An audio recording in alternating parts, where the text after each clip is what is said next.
శ్రీనివాస్ అందుబాటులోకి వచ్చారు. శ్రీనివాస్ చెప్పండి, ప్రారంభోత్సవాలు శంకుస్థాపనల తర్వాత ప్రధాని మోదీ బహిరంగ సభలో పాల్గొని ప్రసంగిస్తారు. ఈ నేపథ్యంలో అమరావతికి ఇంకా వరాల జల్లు కురిపించే అవకాశాలు ఉన్నాయని చెప్తున్నారు. శ్రీనివాస్, డీటెయిల్స్ ఏంటి? Thank you Sanja. అమరావతి పునర్నిర్మాణం ఆంధ్రప్రదేశ్కి ప్రజలందరికీ కూడా శుభపరిణామం అని చెప్పుకోవచ్చు. సుమారు 6,500 కోట్ల రూపాయలతో ఈ అమరావతి నిర్మాణం చేపట్టబోతున్నారు.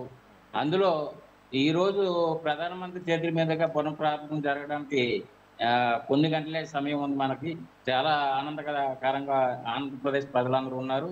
అలాగే రాష్ట్ర అసెంబ్లీ ఐకానిక్ టవర్స్, 500 కిలోమీటర్ల రోడ్డు, అలాగే నిర్మాణం చేయడానికి, అలాగే 4 హైవేస్ నిర్మాణం చేపట్టడానికి ఇప్పటికే ప్రకటన చేసి ఉన్నారు. అలాగే తర్వాత అమరావతి విస్తీర్ణ భవనాలు సుమారు 69 లక్షల చదరపు అడుగుల్లో నిర్మించడానికి ప్రయత్నం జరుగుతుంది. అంతేకాకుండా ఇదివరకు ఇచ్చినట్టుగా ప్రధానమంత్రి మట్టి నీళ్లు అని వేటగాడించిన ప్రతిపక్షం ఈరోజు తలదించుకునే పరిస్థితి చెప్తూ కొట్టినట్టుగా సుమారు 15,000 కోట్ల రూపాయలు అడ్వాన్స్గా ఇచ్చారు.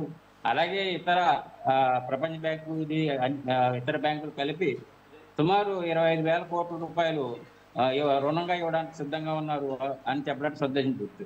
అంతేకాకుండా గుంటూరు, నందిగామ, సత్తెనపల్లి, విజయవాడ మరియు గన్నవరం ఈ ప్రదేశాలన్నింటినీ కూడా ఒక ఐకానిక్ ప్రదేశంగా, వాణిజ్యపరంగా పెద్ద సిటీగా, ప్రపంచంలోనే మంచి సిటీగా చేయడానికి ఏర్పాట్లు జరుగుతున్నాయి. ప్రధానమంత్రి చంద్రబాబు నాయుడు, పవన్ కళ్యాణ్ గారి ఒక సంకల్ప దీక్ష అని చెప్పుకోవచ్చు.